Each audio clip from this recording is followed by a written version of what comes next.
Hi, everybody. I'm Pratibha Agarwal. I'm an immigration attorney. I'm right here in Arlington, Virginia, near Washington, D.C. If you're not familiar with it, it's just across the river from Washington, D.C. and in Virginia. And we represent clients in only immigration cases. So we don't handle anything other than immigration, but we represent clients in all sorts of immigration cases. So I'd like to come on here to give you an opportunity to ask immigration questions. I know so many of you are thinking about applying for immigration status in the US. Some of you have status and have questions about changing it or what you need to do to make sure that you're complying, or maybe there's some things that are complicated or maybe even simple that you want to run by an attorney. So this is an opportunity for you to ask your immigration questions. I'm able to answer most immigration questions. We handle employment-based cases, so employers sponsoring for green cards, for H-1B visas, OPT, things of that nature. We also do humanitarian cases like VAWA-based green cards for victims of abuse, people that are married to U.S. citizens or green card holders, and they're being abused by their spouse. They want to file their green card application themselves. We also help with victims of crime, like for U visas. We do T visas, victims that have been trafficked or any kind of labor trafficking type of cases, and of course, family-based green cards as well. So pretty much everything under the sun under immigration, though everything under the immigration sun, I should say.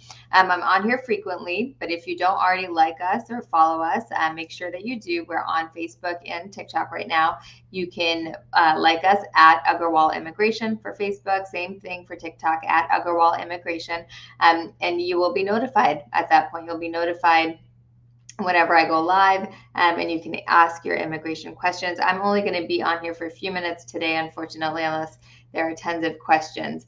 I'm only going to be on here for a few minutes because my parents are visiting me, and from Connecticut. They live in Connecticut. They're visiting me, and I want to go and spend some time with them. It's already kind of late in the evening for us here in the DC area, and I would like to go and visit them. But I want to answer your questions too. So go ahead and put your questions here, and I will answer them for you. But I want to start off with my question of the day, with our question of the day. If you have never joined us before, we always start off with a question that other people ask us that I think would be helpful to you. And, of course, if you have questions that you want to ask me, please feel free to do that, and I'll do my best to answer it. If you've never joined me before, say hello, tell me where you're from, and don't hesitate to put your question in here. This is really an opportunity for you to get some clarification with your immigration case. Okay, so here's my question of the day. It is, what happens if my H-1B petition is denied, right? So this is H-1B season. What happens if my H-1B petition is denied? So you do have options, right? So if you're in status, so let's say you have OPT and you are still in status, you might be able to reapply with better evidence, right? You might be able to reapply with better evidence as long as you're within the time period for lottery cases. You might be able to do that. Or you could apply and leave the U.S., mark your case for consular processing. Of course, you have to be within the time period if you have been picked in the lottery. You can leave the U.S., mark it for consular processing, and process that H-1B visa abroad and enter with a H-1B visa stamp in your passport. So that is an option. All right, so reapplication is an option. What if your employer does not want to reapply for your H-1B? What other options do you have? You could re-enroll as a student. So remember, if you're in the US, you need to make sure that you remain in status before you change your status, right? So you could perhaps re-enroll and extend your student status. If you are no longer in status after a denied petition, you can leave the US, apply abroad, and come back in. The big thing to remember is that you don't accrue unlawful presence for more than 180 days, right? So once you hit that 180-day mark of unlawful presence, then you will be barred from reentry for 3 years. So that's the important thing to keep in mind when your petition is denied. When any application is denied, you want to make sure that you are not hitting that 180-day mark. Okay, if I can if you have questions on that for H-1B, I'm happy to answer them for you. So what does an H-1B permit, right? So if you're talking about H-1Bs, these are usually the only real temporary visas available for people with a bachelor's degree, right? Usually it's just, some people with a bachelor's degree, if they want to come to the US and work, this is one of the few options that are available to them as a temporary visa option. Usually people enter with an H-1B and then they go and apply for a green card. The company usually will sponsor them for a green card, and that is usually their path to ultimate citizenship here in the US. Okay. So what are the restrictions related to H-1B? So if you have an H-1B and you're working for an employer, you can work for another employer. They would just have to file another H-1B petition. But if you already have one, you don't have to enter in the H-1B lottery again, right? So the H-1B lottery, it can be hard to get selected because there's so many applicants. But once you're selected, you still can change employers. And here's the thing to remember. You can work for a new employer as soon as their H-1B application for you is received by USCIS.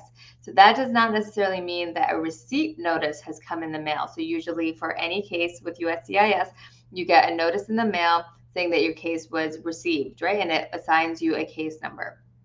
However, with H-1Bs, as long as you have tracking information showing that your case has been delivered, then you can work for the new employer. Okay. And let's say that gets denied. Let's say you're working for employer A and you have an H-1B and it gets denied. What do you do? What do you do at that point? Well, you can go back and work for your employer A if that first H-1B petition is still valid and they're willing to take you back. So you can go back and do that. You're not technically out of status because you were working in that type of occupation the full period of time.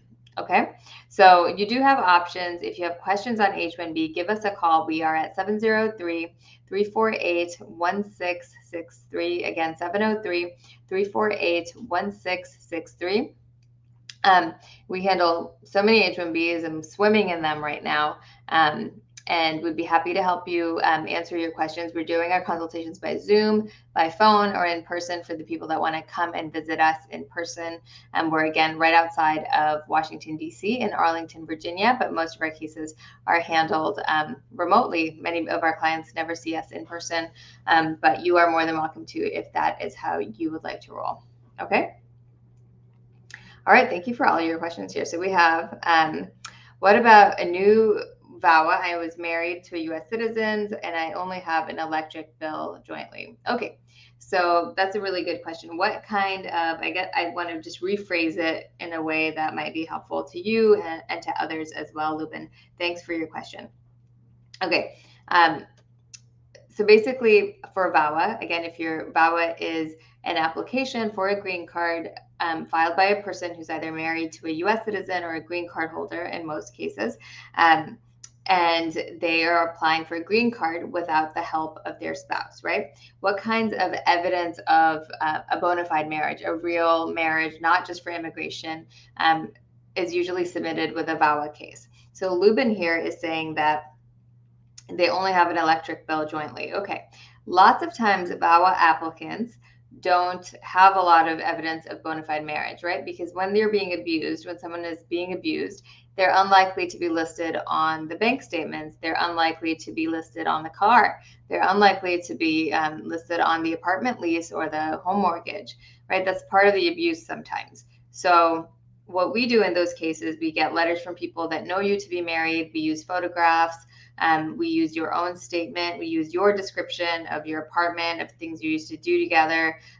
Maybe, if you went to a show together or you traveled together, that might be something that we submit, or an explanation for why there is, such little evidence, right? So, so you can very much still be able to show a bona fide marriage, just have to be creative, right? You just have to be creative. Give us a call if we can help you prepare your VAWA application. You can reach us at 703-348-1663. Again, 703-348-1663.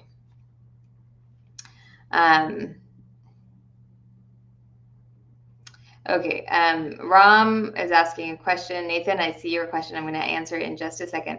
So Ram is asking a question. How would I know if a petition is filed apart from a lawyer or an employer informing me? Okay, so in terms of an H-1B application, right? It's not technically your petition. So that's something that you have to sort of embrace. I know it's hard because it's your immigration status, but you have no rights to it. So you can't know. There's no way for you to know other than someone letting you know.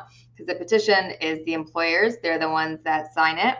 Their lawyer is the one that files it for them, and the lawyer doesn't have any obligation to you apart from the employer.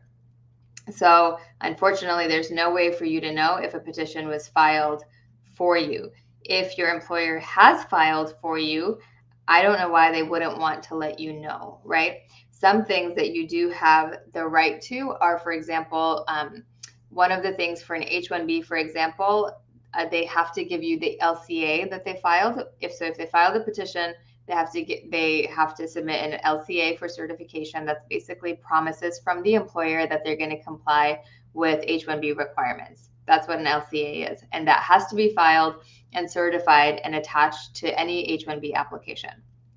So if that has been filed, right? So if your employer filed an application and an LCA was filed, they're required to give you a copy of that. Okay, so they're required to give you a copy of that and take your signature. So that's something that we require all our employers to do when they're filing an H-1B. So if you haven't received that, you have the right to it. So you can always ask for that if your employer is saying that they filed a petition for you. If they don't give it to you, they're not in compliance, right? So they're not in compliance. So that's one way to find out. But technically, there's no way for you to call because the government will not tell you because technically that's not your petition. But you do have the right to the LCA if one was filed on your behalf. Okay, I hope that's helpful. Call us if we can help you, 703-348-1663. All right. Nathan says, how can I apply for DACA? There are a lot of requirements for DACA. We can help you. Do that for it. We can help figure out if you meet the requirements. There's so many requirements. What we do is we do a consultation with you, and we go through all the requirements to let you know whether or not you qualify. It depends on when you entered the U.S. It depends on whether you're in school. It depends on if you have a criminal history. So there's a lot of different factors that go into effect. So give us a call, and we can walk through that with you. You can reach us 703-348-1663. Again, 703-348-1663. Ram says, got it. That's helpful. Thank you very much. You're welcome. I'm glad that was helpful. And I hope that you figure it out because I'm sure it is very, very disconcerting not to know exactly, what is filed on when your immigration status depends on it. Okay. All right. Someone here is asking, how long does NVC take to approve a joint sponsor? How long does NVC take to approve a joint sponsor? Once you submit all your documents to the NVC, so that includes information about the joint sponsor, they usually take about 4 to 6 weeks to let you know that they have everything they need, and then they transfer that over to the embassy. So what you're going to get is a notice of the interview appointment directly from the embassy. Okay? So usually 4 to 6 weeks before you hear. If they need more information on the joint sponsor, they will let you know. But they still take about a month to get back to you. It's very frustrating. It's a long process. So that's one of the reasons why I encourage you, if you have the luxury of working with an attorney, do that, because we do this all the time. We do this day in and day out. We know exactly what's required. We know what documents are good, what documents are bad, what documents are unsigned, which documents need a translation. There are lots of different things that go into it. We do it day in and day out. So if anything, at minimum, it will speed up your case, or at least you'll identify which factors may make your case more problematic. Okay, call us if we can help, 703-348-1663. Okay, Lubin is saying, I have a U visa pending. I married a green card holder, and I entered illegally. You might be able to apply for a green card on your own without the help of your spouse, right? So first you have to see if you qualify. Give us a call. we can do an assessment and see if you qualify to apply kind of on your own based on the fact that you're married to a green card holder. You can reach us 703-348-1663. All right, so Shania is saying, when you apply for a U.S. citizen, can you travel? Oops, I think I'm missing a bunch of questions. I'm so sorry. Okay, hold on a second. Let me scroll back up and try to figure out where I am. Okay. All right.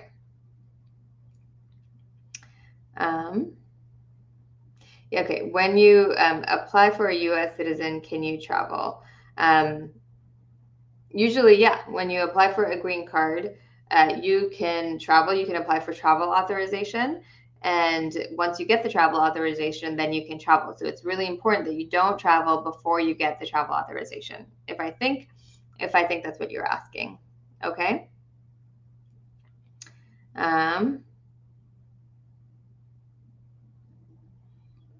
Shiva Prasad or Shivan Prasad is asking, can you tell me which days you're working on? I work every day, usually. So I'm usually in the office every day. All right. Ram says, thank you for doing this. Ram, we have a nice long question here. I'm not sure I'm going to be able to get to it today, but please, follow us, like us, join me tomorrow. And if you can give me this question again, I'll read it and answer it for you, or I can answer it offline. Okay. We are not legally in the USA, or we did not legally enter the USA. I have my daughter born here. Can she file a green card for you?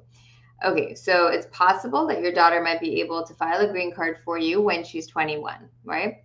When she's 21, she's likely able to file a green card for you. But you might have other ways that you qualify. So some people call us and they don't even realize that there are some other options for them to qualify. So it's really important you understand, we go through your situation and we see how is it that you might qualify for status in the US, because it's important for the stability of your family, for the stability of your daughter. You don't want her growing up having that fear that you might be removed, right? So if there's a way to keep you in status, we want to do that. Give us a call, do a little checkup and see if there's any way we would ask you a number of questions. We do this a lot. We ask you a number of questions, and based on your experience, based on, how you came in, based on your fear of returning, perhaps, we might be able to qualify you. Okay, give us a call, 703-348-1663. Ram was asking, how can I reach you? Just that way, 703-348-1663. If you are on Facebook, or if you're not on Facebook, go to our Facebook page at Agarwal Immigration. And there's a link on there. It's pinned to the top, and you can schedule your own consultation if you want to. Okay. And if you don't, I see some people, great, followed us, started following us. Awesome. If you don't already follow us, make sure you like our page on Facebook, follow us on TikTok, share this page with others. We're on here frequently, or I'm on here frequently to answer immigration questions. All right. So, you want to be notified. You want your friends to be notified if they have immigration questions. This is a great forum to get those quick answers. But if you want a longer confidential consultation, call our office, 703-348-1663. Yeah, so someone is saying here, Brush Machiko, I applied to renew my green card and it's already been a year and 5 months. Is it normal? So I applied to renew my green card. It's been about a year and a half. Is that normal? Yes, unfortunately, it takes a really long time. You can go to USCIS processing times, figure out the processing center and the form, which is the I-90 form, and the processing center that's processing your case, and then you can see how long the average processing times are, but it is taking about a year or more than a year in some cases. Okay. All right.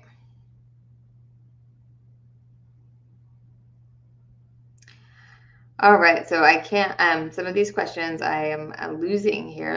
I'm sorry, but I think I answered most of them. If NVC, I think someone's asking here, but NVC says they've received enough papers, great. They take a really long time, right? They take a really long time sometimes to transfer over to the embassy for an interview. I think that's what you're asking. If not, join me again tomorrow and ask me again, because I got to head out today, my friends. It's nice to see everybody here. Thank you for joining me again. Like us on Facebook. Follow us on TikTok at Agarwal Immigration, and share this with others that might have immigration questions. If you want to schedule a confidential consultation, my name is Pratibha Agarwal. I'm an immigration attorney. I'm based in Arlington, Virginia, near DC, but we help our clients all throughout the United States with all types of immigration cases. So call us and we would love to chat with you. Okay, thank you so much. Have a good day. Bye-bye.